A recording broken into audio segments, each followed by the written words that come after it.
Welcome back to this week's Eagle News. I'm Tyson. And I'm Jameson. We have Fun Snack Friday today. Yes, I love popcorn. Well, now let's go to Walker the Word Collector. Let's go to her. Hi guys, it's Walker the Word Collector and I'm back with the new word of the week. This week's word of the week is drawing conclusions. Drawing conclusions. Now, let's not get it confused. We are not drawing anything as if we are in art class.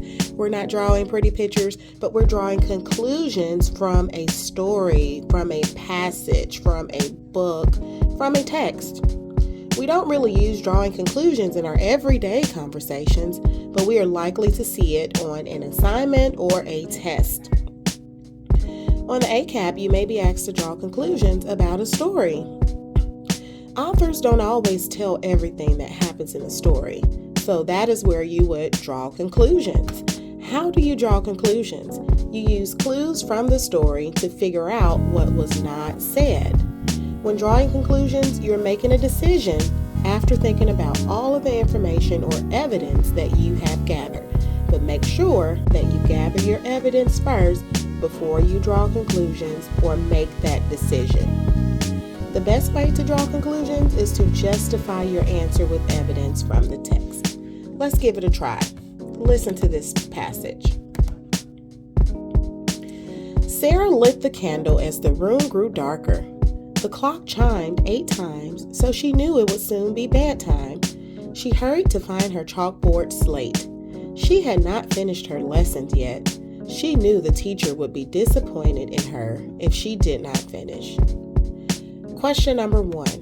The paragraph takes place in A, in the morning, or B, at night. I'll give you a few seconds to think about it.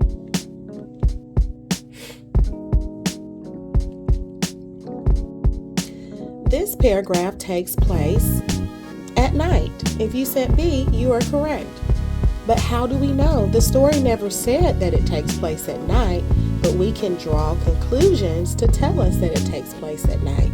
We know that Sarah lit the candle as her room grew darker, so that's one clue that tells us it must be nighttime. Also, she knew it would soon be bedtime. Do we go to bed in the morning or do we go to bed at night? We go to bed at night. So we just use clues from the text to draw conclusions. Number 2, the paragraph takes place in A, modern times, or B, historical times. I'll give you a second to think about it.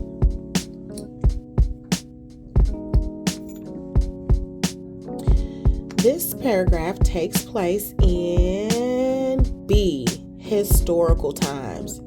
How do we know? The passage never told us that it takes place in historical times, but we can draw conclusions to make that decision. How do we know? We know because Sarah hurried to find her chalkboard slate. We know that in modern times, we don't use chalkboard slates, but in historical times, they did. In modern times, we use Chromebooks, laptops, paper, pencil, but in historical times, they use chalk and chalkboards. We also knew that she lit the candle as the room grew darker. They lit candles in historical times. In modern times, we could just flip a light switch. So drawing conclusions means that you are figuring out something by yourself. You're reading between the lines, you're using hints, you're using evidence from the story to make a decision. So, be on the lookout for drawing conclusions. You are more than likely to see this on an assignment, on a test, and maybe even on the ACAP. So, when you're asked to draw a conclusion, just use that evidence from the text to make a decision about your answer. And that's all we have for this week's segment of Walker the Word Collector. Bye. Thanks for that. We would like to announce our CAIS Support Person of the Year. And the support person of the year is, drumroll please. Well, now let's go look at our weekend weather forecast.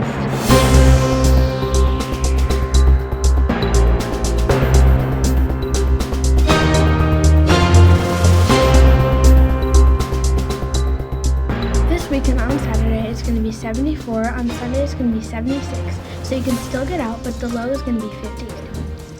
Yes, we sent out Jameson to go out for President's Day facts. Yes, I will go now. Well, I guess we'll go report over there. Wait, I forgot the broom. Okay, now I'm ready.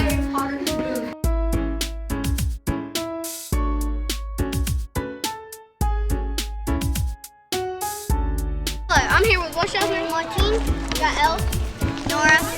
And who is y'all's favorite president and why? Mine is Obama. Okay. George Washington. Abraham Lincoln. Okay, good answer. I'm here with what's your name? Lauren. And who is your favorite vice president or president and why? Probably Abraham Lincoln, maybe. Okay, good answer.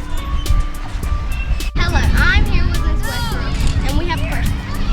Who is your favorite president or vice president and why? My favorite vice president would have to be Madam Vice President Kamala Harris, because she made history in January of 2021 by becoming our first female vice president. I'm back now. Thanks, Jameson. You're welcome. We love hearing your favorite presidents. Well, try to go outside this weekend for some fresh air instead of scrolling on your phone. Well, I do. Go outside, guys. Hello, boys and girls. Miss Cisco here again. All right, so I want to announce the emoji book title winner of the week from last week. So our title was Fish in a Tree, and Christiana Miller from Miss Field's class was our winner. Christiana, if you will come and see me sometime today, I will give you your prize.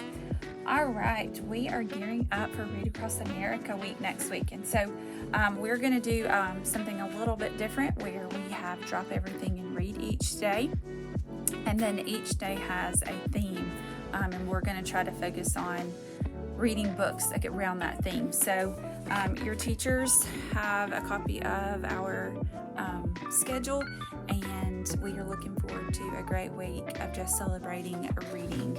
I think it's going to be a super fun week, and I'm super pumped to see the excitement about reading and the excitement about books. So find that favorite book at home and bring it to school with you. If you have a book that's special to you at home, and maybe y'all can have some conversations about why it's your favorite. And then, of course, you always have the library books, hopefully. So I hope you have a wonderful weekend, and we will see you guys on Monday.